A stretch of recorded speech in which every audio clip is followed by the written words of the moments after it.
It's the 1-year anniversary of Donald Trump's second presidency, so I wanted to do a quick look back at the year. He was inaugurated a year ago today, and we were there with some of Trump's most ardent supporters who traveled from across the country to be there.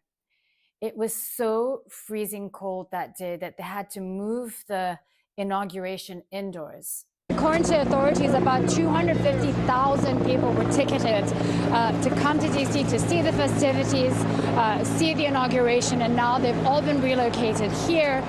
The thing is, this arena can only take about 20,000 people, and we can see miles and miles of people. The election itself was a surprise. It was expected to be a close race, but in the end, data showed that Trump gained among Hispanic voters, white women, and even small shifts among Black voters too. I think a lot of people went to bed last night not expecting that there would be some kind of a result. And right now it's just past 6 in the morning here in Washington. I think people will be waking up very, very surprised on both sides, to be honest, because I think both sides expected this to be a tight race. I don't think anyone was expecting this to be a sweeping win for Trump, which is what we're seeing at the moment. So here we are, a year since Trump's inauguration. Where do we stand now? Let's look at the polls.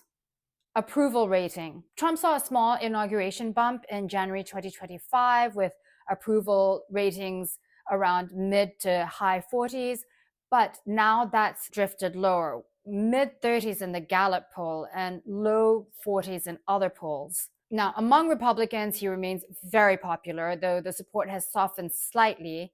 Among Democrats, approval is extremely low, but no surprise there. The key group is independents. Independents now make up roughly 40% of voters, more than either party.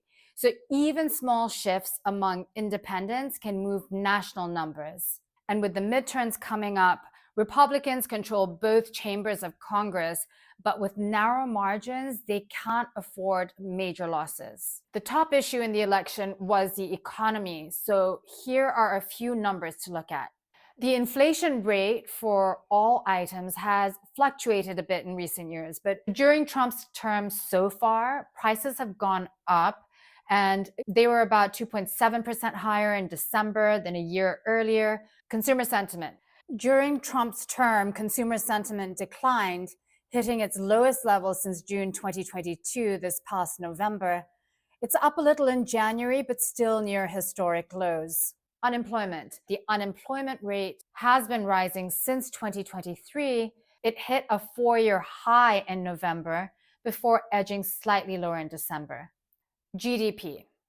GDP in the third quarter of last year came in at 4.3% annualized growth, well above most economists' forecasts.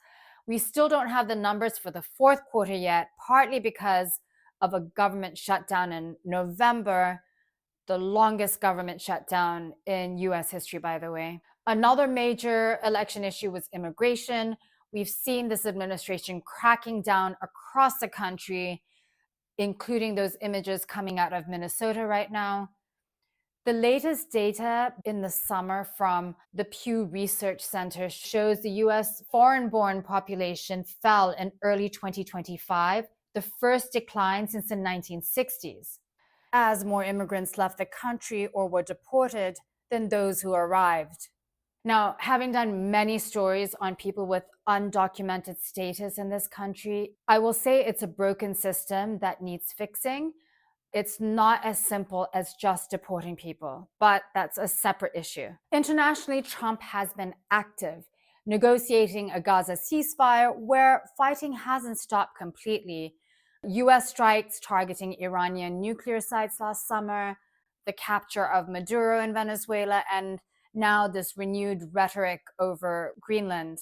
Now, Americans, especially Trump's MAGA base, do not want to see the US pulled into forever wars abroad. That's something Trump himself campaigned on. So how will all of this play out in the US?